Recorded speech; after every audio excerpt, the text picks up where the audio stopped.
So here's an alarming stat. 67% of Americans do not currently have a documented estate plan. Now, this is both dangerous and unfortunate. Dangerous because not having a documented estate plan can leave your family open to lots of emotional and financial harm. Also unfortunate because an estate plan is not super complicated. Most people need a simple estate plan. They don't need anything like multiple trusts. Sometimes you just need one trust and one will that just fully documents your wishes. So it's unfortunate because people don't think about estate planning in the right way, and they typically avoid it. Most people get their estate plan completed when they are between the ages of 55 and 64.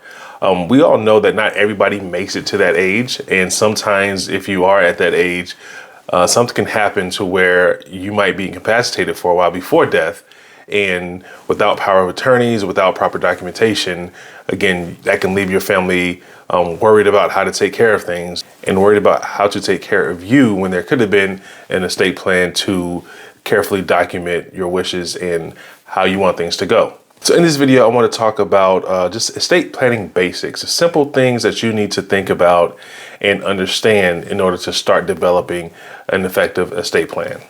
Now, what is an estate plan? An estate plan is the effective or proper accumulation, protection, management, and distribution of assets. So that's what an estate plan is in a nutshell. The goals of an estate plan is to have the effective and efficient transfer of assets. Effective meaning you want your assets to go to who you want them to go to versus what a state law may determine through probate.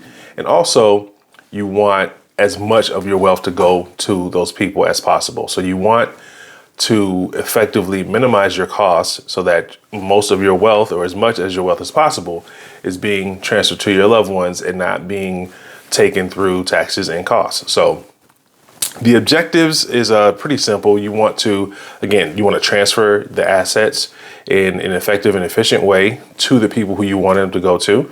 You want to minimize your transaction costs. Probate can be pretty expensive, especially when it's prolonged. Let's say you don't have an estate plan and there are debates between family members on who should get what. That can extend probate a very long time, and families can lose out on a lot of wealth because they're not necessarily going to agree who should get what during that time. So that can extend probate and extend lots of costs. So that's definitely a risk to not having an estate plan. You also want to minimize taxes. So if you think about estates, you have gift taxes, income taxes, estate taxes, state inheritance taxes that are specific to the state that you're a resident in, and also generation skipping taxes if you were looking at having assets transferred to your grandkids. So there's lots of taxes to consider, and you want to make sure that you are maximizing your estate going to your heirs by minimizing taxes as well. Another thing that people don't think about a lot is the liquidity of your assets at the time of death. When you pass, there are costs to take care of. There may be some creditors to take care of. If you're a breadwinner and there's no income coming in from your employment, then your family having access to the assets that they need and the cash that they need to take care of bills and burying costs and other things like that. You want to make sure that plan is in place so that your family can have the assets when it's necessary. So this is some of those things that people don't really think about until someone in their family dies and then they have to go through it. But it's a lot of these issues are totally avoidable with a carefully documented estate plan. So what are the elements or the pieces, the documents that make up an estate plan? So there's four main pieces to that. And number one, wills. We all know about wills, but there's different nuances within a will that you have to think about. Think about estate planning. It's very specific to what you want. Pretty much anything you want to do with your assets, you can do it through wills and through trust, but we'll get to the trust in a second. So with wills, you want to make sure that any assets that are not in a trust are documented in that will, and your wishes on who they should go to, whether they're sold, whether you have a pour over clause or a pour over will, meaning certain assets that They are in your estate, and at the time of death, they are transferred over to a trust. So you want to make sure that you consider that as well as a means to effectively transferring those assets. So a will is the first thing. Number two, we have trust. So a trust is a legal entity for tax purposes. It acts as a person. It's pretty much a document that acts as a person that can pay taxes, that can have income, that has a beneficiary, and also documents who the trustee is, meaning who's going to be in charge of making sure that the wishes of the trust are carried through. So that is typically what we would call a fiduciary, someone, a lawyer, an accountant, maybe a banker or a trusted family member that is in charge of acting in the best interest of the beneficiary. So the trust documents all of that. The trust also has a much more nuance as far as whether it's revocable or irrevocable. Revocable or a living trust means that the trust can be changed, and pretty much I can put assets in the trust that is revocable or living, and I still have control over those assets. There is a beneficiary, but I can deem it that that beneficiary doesn't benefit from it until death or until a specified time. That way I can still control that asset. An irrevocable trust is a permanent trust that once assets are transferred into it, they belong to the control, or they're under the control of the beneficiary. Me as the grantor, as the person who transferred the asset to the trust, I no longer have control over it, and it's no longer a part of my estate. So depending on what situation you have, for many people this is a benefit because for high net worth individuals, because they can now get this property or get these assets out of their estate and effectively reducing estate taxes at the time of death and permanent transfer of the rest of their estate. So again, it is very specific on how you can tailor these plans to yourself and your life and your wishes. Next, we have a power of attorney. So many people are familiar with this. It's pretty much if something happens to you, if you're incapacitated, if you are in an accident and you're not able to make decisions for yourself. Sometimes this could be something as simple as I'm traveling and I'm not able to be here to sign documents, so I can give someone power of attorney or limited power of attorney so they can show up in my proxy, in my place, and sign some documents for me, and it counts as me signing those documents. So sometimes you might see this when someone is closing on the house, but they're traveling, and they can hand over limited power of attorney to someone to take care of that. Also, if there's a health issue or health scare and you're incapacitated for a while, who is taking care of your children, who has access to your assets, who is taking care of your pets, who is speaking to on your behalf on different situations. So you want to make sure you have that power of attorney in place. And with the power of attorney and also with trust, you have to think about estate planning. Many of us think about estate planning as death. We think about wills and trust as far as what happens at death. And yes, that is a major part of it, but estate planning is just as much about your life as it is about death, as far as what things can happen and how you want things to go during those times. So don't just think about death, also think about how you want your life to go as well. So covered power of attorneys. Number 3, we have what is called a healthcare directive or an advanced medical directive. People refer to this as a living will. So if I am in the hospital and I'm not able to answer questions, I'm not able to determine what's going on with my health, what are my wishes? What medicines would I be open to? What medicines and procedures that I don't want? Do I want a do not resuscitate order? So all these things can go into a healthcare directive, living will, or advanced medical directive. And that way your family does not have to make these decisions because you've already made them for them. So you don't want an issue where, maybe 2 siblings are disagreeing and fighting over what happens to mom or dad, but mom or dad can take care of all of these decisions beforehand, and it's up to the medical professionals to see to it that those wishes are taken out. So those are the 4 main pieces of an estate plan. So who needs an estate plan?